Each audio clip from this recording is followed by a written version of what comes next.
বাজেটে একগুচ্ছ বড় ঘোষণা, আগামী দিনের দিক নির্দেশ। ঋণের বোঝা থেকে বাংলাকে বের করতে হবে, প্রতিক্রিয়া কাঁথির বিজেপি সাংসদ সোমেন্দু অধিকারীর।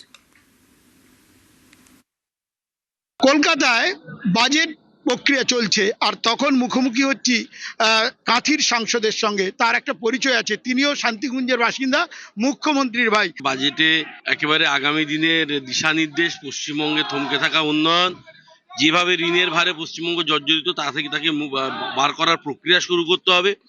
আমাদের পরিবারের যুবক যুবতীরা, শিক্ষিত ছেলেমেয়েরা, তারা বছর বছর পরীক্ষা না দিয়ে বসে আছে। SSC, CSC, PSC, police constable ইত্যাদি যাবতীয় যা পরীক্ষা আছে সেগুলিকে চালু করা, এটা আমাদের একটা নিশ্চিতভাবে সরকারের একটা দায়িত্ব থাকবে।